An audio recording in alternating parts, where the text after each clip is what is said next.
আমাদের আকার কিন্তু অনেকটা আমার যেরকম আমি একজন এমডি চিফ এক্সিকিউটিভ হিসেবে আমার যে এক্সপেকটেশন সেটা কিন্তু আমি নিজেই ফুলফিল করতে পারিনি। আমাদের এখন ফ্লিট সাইজ বড় হওয়া উচিত ছিল, আমাদের ইন্টারন্যাশনাল ডেস্টিনেশন বেশি হওয়া উচিত ছিল। বিভিন্ন কারণে যেটা আমরা পারিনি সেটার মানে আমি সেই দায়ভারটা আমি নেই। কিন্তু গত বছর মে মাস থেকে আমরা আমাদের এক্সপ্যানশনের জন্য চেষ্টা করে যাচ্ছি। Expansion with the narrow body aircraft.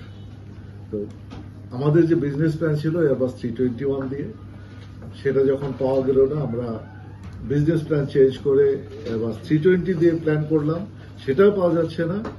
তারপর আমরা ওপেন টু 737 অলসো, যদিও একটু ডিসঅ্যাডভান্টেজ আছে, still we are open for 737। কিন্তু সারা বিশ্বে এখন মানে সাপ্লাই চেনের প্রচন্ড ক্রাইসিস, এয়ারক্রাফট পাচ্ছি না গত বছর মে মাস থেকে। আমাদের চেষ্টা আমরা চালিয়ে যাচ্ছি। ইভেন আমরা চেষ্টা করেছিলাম যে এসিএমআই তে মানে যেটা ফাইনালি দেখলাম যে এটা কমার্শিয়ালি ভায়াবল হয় না, আর এসিএমআই নিয়ে আসতে হয় শর্ট টার্মে, ওরা 6 মাসের বেশি দিবেও না। আমার সিভিল এভিয়েশনের রেগুলেশনে যে 6 মাসের বেশি আমি এসিএমআই তে অপারেট করতে পারবো না, 77 বা ইসের জন্য, মানে ওই সব ক্রু মেইনটেন্যান্স সব সহ আর কি। তো আমরা বিভিন্ন লেসরদের সাথে যোগাযোগ রাখছি। এখন কোনো একা বের হলে সেটা বড় কোনো এয়ারলাইন গ্র্যাব করে নিয়ে যায়, তখন যারা লেসর যারা তারা বড় এয়ারলাইনকে দিতে স্বাচ্ছন্দ্য বোধ করে। আর এই আগস্টের আগে কিন্তু ওয়ার্ল্ড ওয়াইড একটা লেসরদের একটা শঙ্কা ছিল যে তোমাদের এয়ারক্রাফট দিলে তোমরা পেমেন্ট তো দিতে পারো না। দ্য ফার্স্ট কোশ্চেন করতো তুমি পেমেন্ট কিভাবে দিবা।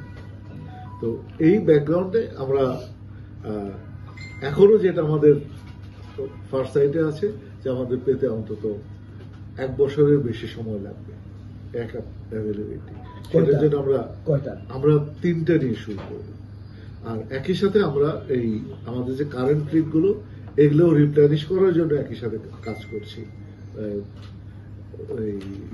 আমাদের যে ATR 500 থেকে 600 আপগ্রেড করার জন্য একই সাথে আমরা কাজ করছি আর কি।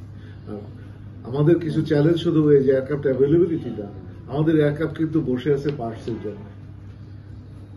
একটা এয়ারক্রাফট বসেছিল 11 মাস, পার্টস নেই, অ্যাভেলেবল না। আরেকটা 20 তারিখ থেকে বসে গেল, সেটা পার্টসটা কবে পাবো সেটাও জানি না। আমাদের টিম যায় সিঙ্গাপুর, কয়েকবার ঘুরে আসলো। তো এই ওয়ার্ল্ড ওয়াইড যে একটা মানে সাপ্লাই চেইন ক্রাইসিস, সেটা এভিয়েশন ইন্ডাস্ট্রিতে খুব প্রকট ভাবে আছে।